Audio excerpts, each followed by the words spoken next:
Baki Tolas, serpihan mosaik hidup pada susunan batu di hamparan barisan bukit naik Benu, cikal bakal budaya adat istiadat bersemi. Pada susunan batu inilah komunio terurai menjadi pilar hidup yang berbudi dan berdaya. Iman Kristiani bertumbuh di atas susunan batu yang bisu, hening, diam tanpa kata. Di sana ada kebijaksanaan, ada norma, keputusan, konsensus dan komitmen, terkristal menjadi landasan iman yang tak lekang oleh waktu. Gereja dibangun kokoh pada susunan batu yang sama, Paroki Santo Yohanes Pemandi, Baki Tolas.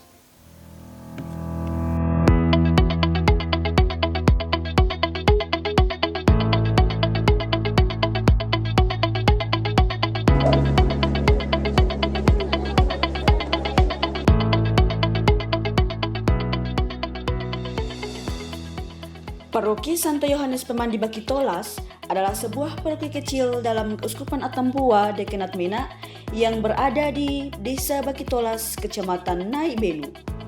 Sejak berdirinya sebagai paroki berdasarkan surat keputusan Uskup Atambua nomor 480/2003 tanggal 23 September 2003, reksa pastoral paroki masih di bawah tanggung jawab pastor paroki Maknamas, yakni Romo Leonardus Nahas PR.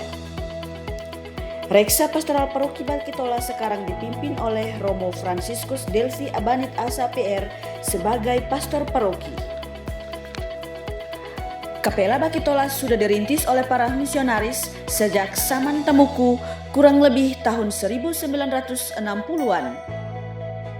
Bangunan awalnya berada di Kampung Lama Kuak Naik dengan kondisi yang masih darurat, beratap alang-alang dengan tiang kayu bulat. Setiap minggu umat beribadat di kapela tersebut.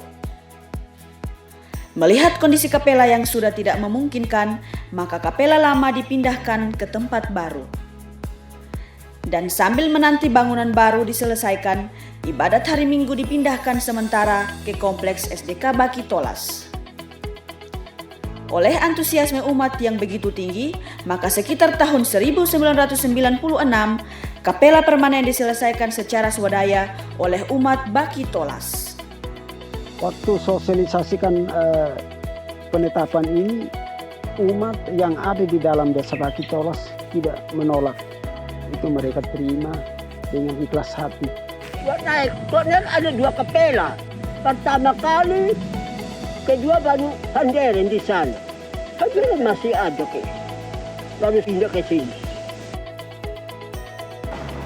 Saya sekarang berada di titik tertinggi dari wilayah Paroki Baki Tolas.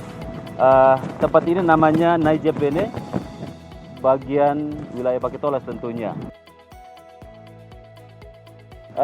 Secara geografis, topografis ini, wilayah Baki Tolas langsung berbatasan dengan bagian timur itu wilayah Paroki Maknamas, kemudian bagian selatan dengan Paroki Jak, lalu bagian barat itu dengan Paroki Tunbaba dan sebagian Paroki Paroki Haumeni, sedangkan bagian utara langsung berbatasan dengan Timor Leste Oikusi.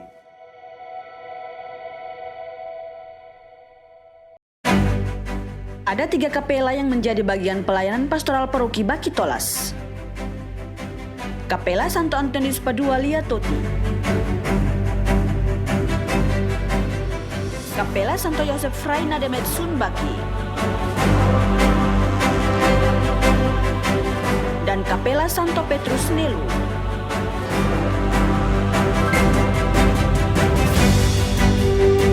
Ada hal yang menarik yang saya alami sebagai pastor paroki di Paroki Baki Tolas dengan umat Paroki Baki Tolas, bahwa umat Paroki Baki Tolas itu adalah umat yang begitu dekat dengan alam dan sangat menyatu dengan budayanya. Di sini ada 2 klaster besar yang menjadi penopang hidup dan berkembangnya gereja di Paroki Baki Tolas. Itu ada Rumpun Bobos dan ada Rumpun Mekos yang secara pertalian sejarah punya kekerabatan yang begitu besar dengan kultur budaya besar, lebih besar lagi yaitu kultur budaya Ambenu Oekusi yang sekarang ini sudah jadi Timor Leste. Dan harus diakui, tidak dapat dipungkiri bahwa iman umat Paroki Bakitolas ini dibangun di atas pilar fondasi kekayaan kultur yang sangat kuat dari Atuen Bobos dan Atuen Mekos. Wilayah Paroki Bakitolas meliputi 2 desa, yakni Desa Bakitolas dan Desa Sunsea. Luas wilayahnya mencapai kurang lebih 38 km persegi. Untuk pastoral pendidikan, terdapat beberapa lembaga pendidikan dasar sampai menengah, 5 kelompok pendidikan anak usia dini, 4 sekolah dasar, dan 2 sekolah menengah pertama. Sebenarnya Paroki Bakitolas ini paroki yang kecil. Dari segi data saja kita bisa langsung tahu bahwa jumlah jiwa yang ada itu per Desember 2023 itu ada 3.213 jiwa dengan 682 KK. Artinya ini cukup kecil. Dan itu tersebar di 2 desa. Secara pemerintahan itu ada 2 desa, yaitu Desa Bakitolas dengan Desa Sunsea. Dan secara gerejani itu ada 8 lingkungan. Ada lingkungan Santo Yosef Am Apapa, biasa disebut lingkungan 1. Kemudian lingkungan Santa Maria Bunda Penebus, lingkungan Santo Paulus, lingkungan Santo Benedictus, lingkungan Santo Yosef Frende de Metsunbaki, lingkungan Santo Michael Sunsea, lingkungan Santo Antonius Padua Leopeti, dan lingkungan Santo Petrus Nilu.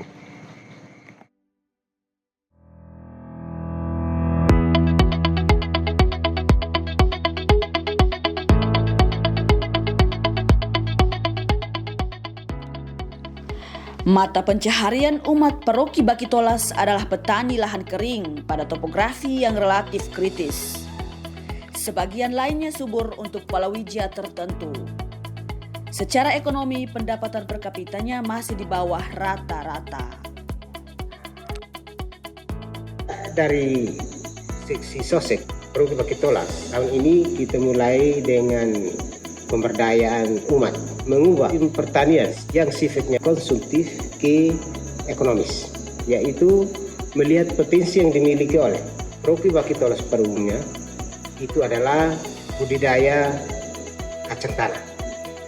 Dan untuk tahun ini kita sudah mulai dengan titik awal, yaitu mendampingi setiap lingkungan, membentuk kelompok untuk membuka lahan khusus untuk kacang tanah. Dan sejak kita dampingi, untuk tahun ini sudah mulai panen. Hasil, kita akan mendampingi terus untuk selanjutnya tingkatkan produktivitas kacang dari yang ada tahun ini kalau bisa meningkat. Ada juga beberapa kelompok kategorial gerejani sebagai persekutuan kerasulan doa dan aksi awam Katolik dalam mendukung karya pastoral paroki. Kelompok kategorial tersebut diantaranya Legio Maria Presidium Santa Maria Mediatrix, Legio Maria Presidium Santa Maria Assumpta, Persekutuan Doa Kerahiman, Persekutuan Doa Karismatik, Komunitas Doa Santa Ana, dan THS-THM. Dalam reksa pastoralnya, Paroki Bakitolas mengupayakan pembinaan dan pendampingan iman anak berdasarkan kelompok usia. Ada pendampingan anak-anak sekami, pendampingan putra-putri altar, dan pendampingan orang muda Katolik. Dalam semangat kerasulan dan misioner pembinaan iman anak dan remaja menjadi tanggung jawab pastoral Paroki Bakitolas. Harapan gereja ke depan, tua-tua seperti kami mengharapkan generasi muda itu harus tampil maksimal. Jangan sebagai penonton, harus punya kreasi sehingga gereja ke depan itu lebih maju seperti yang sekarang.